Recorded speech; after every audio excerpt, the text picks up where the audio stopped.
maa ngi lay fay di nuyu yéen ñi déplacé wu yëpp ñëw fekkee ndaje bi di tàmbali di féliciter madame le ministre de la jeunesse des sports et de la culture madame Khady Diène Gaye ci initiative bi nga xam ne jël na ko pour dajale ñi nga xam ne ñoo ŋànk lamb gannaaw bi ñu arrêté lamba ji ci affaire de sécurité ak côté pour gën a xoolaat organisation bi nga xam ne moom la ñuy def ci lamb ji ñu ko ciy féliciter bu baax di féliciter acteurs yi nga xam ne déplacé wu nañ muy ñi nga xam ne ñoo teewal ministère de l'intérieur ministre des forces armées ak ñi nga xam ni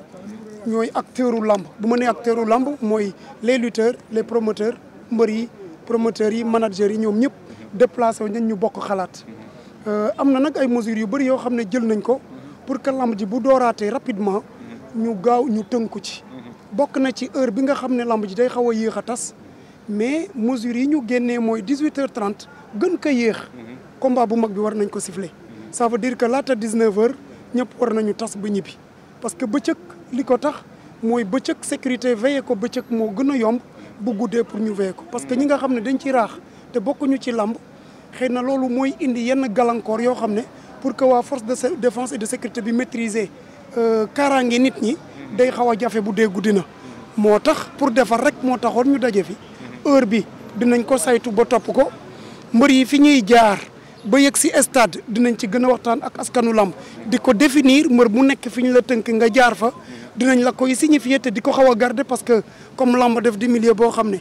ay mystique ak yooyu yëpp da ciy am mbër mi dina xam fan lay jaarti ba yegg si stade jauge bi nag capacité d'accueil bi nga xam ne arène bi moom la am boobu tamit wax nañ ni dinañ ko respecter kenn dootul imprimer lu mot 20 000 billets parce que bu ñu nee capacité bi 22 000 la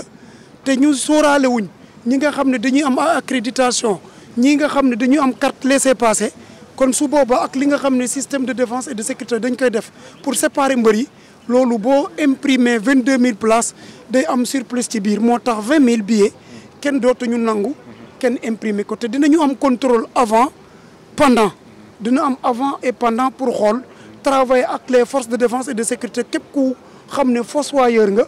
non seulement dinañ la teg daan mais dinañu arrêté njaayum billet yi gannaaw loolu nag dinañu woo waa askanu lamb ñu dajewaat parce que lii guddee lamb am na ñu doon xalaat lu tax ñu wàññi combat yi mais dañu gis ne wàññi combat yi dañu am beaucoup de lutteurs yoo xam ne dañu nekk au chômage kon comme mbégam bëre simple day teg lu mot 40 lamb yu même 40 combats ci même jour bi mu jeex kon bëre door aussi bu ñu amee benn organisation 10 combats mën na ci am lépp li nga xam ne day guddee lamb bu ñu toogee ak waa lamb dinañ koy coytu ba lamb ji di teel a tas heure bi nga xam ne moom la autorité di wax.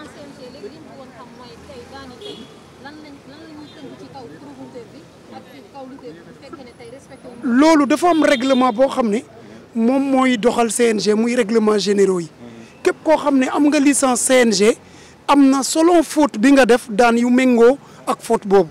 lii nag comme ay mesures yu bees la bu ñu toogee ak ñoom dinañ leen sensibiliser ne ko mesures yu bees yi lii la gannaaw loolu nag képp ku ci wàcc ay daan mën na nekk ci kaw mën nañu retirer sa licence mën nañ la aj mën nañ la teg ay daan financière ak yeneen yoo xam ne pour que rek li nga xam ne moom la ñëpp bëgg di làmb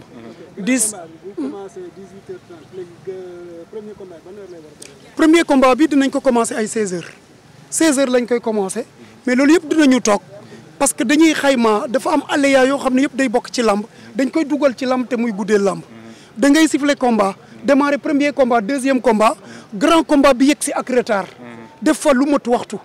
loolu dootuñ ko nangu mais dinañu waxtaan ak ñoom lu dul loolu aussi ñu ne may leen ko mu tuus mu def fa diir boo xam ne dina impacté ci heure bi nga xam ne moom la ñu war a siffler xëy na ma bañ a xaabaabal parce que dama war a bokk waxtaan bi ak ñi nga xam ne ñoom ñoo ŋànk lamb ji ñun ñëpp ñu gisandoo danger bi xool naka la ñuy def pour tënk ko ci mesures yi nga xam ne kilifa bi moom la génnee. incha allah kon daal mën nañu jàpp daal lamb ji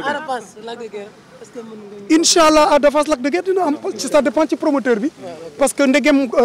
lamb ji kilifa bi dina xaatim léegi dina xaatim benn këyit jox ko homologam boo xam ne moo nekk ministre de l'intérieur ñu daal di commencer promotion lamb ji ak lamb ji commencer. jërë ngeen jëf. Convocation de madame le ministre de la jeunesse, des sports et de la culture. Après,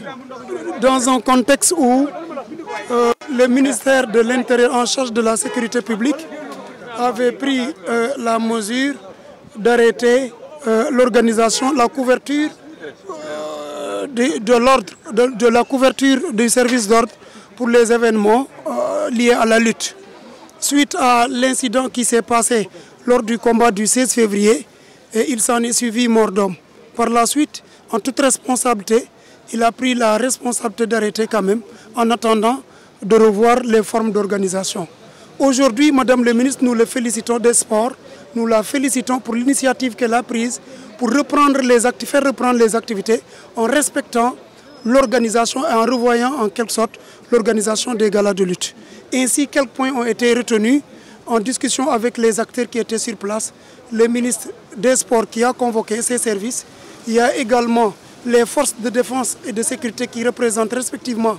le ministre de l'Intérieur, le ministre des Forces armées, mais également les acteurs de la lutte que sont les promoteurs, les lutteurs, les managers et d'autres, le CNG en personne. Là, ce qui a été retenu, au plus tard, le grand combat sera sifflé à 18h30. Quelles que soient les circonstances, le dernier combat sera sifflé à 18h30. Ce qui fait qu'avant 19h, le grand combat, on va évacuer le stade et ça permettra aux forces de défense et de sécurité de mieux maîtriser quand même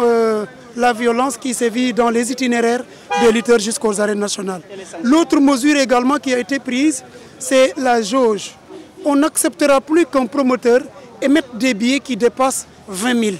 La capacité d'accueil, nous savons que c'est de 22 000 places, mais vu les circonstances dans lesquelles on organise les galas de lutte, avec les accréditations, les laissez-passer, donc si on permet aux promoteurs de confectionner 22 000 places, il y aura un surplus. Désormais, il est permis à tout promoteur de ne confectionner que 20 000. Et pour cela, nous aurons une marge de 2 000 pour les autres éventualités.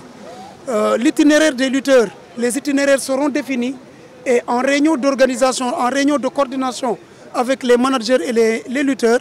nous allons obliger quand même les lutteurs à suivre les itinéraires qui seront tracés. Ces itinéraires seront gardés quand même pour éviter des pratiques mystiques et protéger les lutteurs. Autre chose, nous allons convoquer tous les acteurs de la lutte au niveau du CNG pour revoir en réalité ce qui retarde le démarrage tardif des grands combats. C'est des autres choses quand même que nous savons, nous acteurs de la lutte, et ensemble on va redéfinir ces modalités pour respecter quand même les mesures qui ont été prises. Les fossoyeurs quand même naturellement seront punis, comme c'est dans le cadre normal des choses. Tous ceux qui sont régis par les textes du CNG, qui détiennent des licences, et ils sont passibles de sanctions, toutefois qu'ils ne respectent pas les mesures qui sont prises. Mais quand même nous allons harmoniser, parler entre nous pour revoir,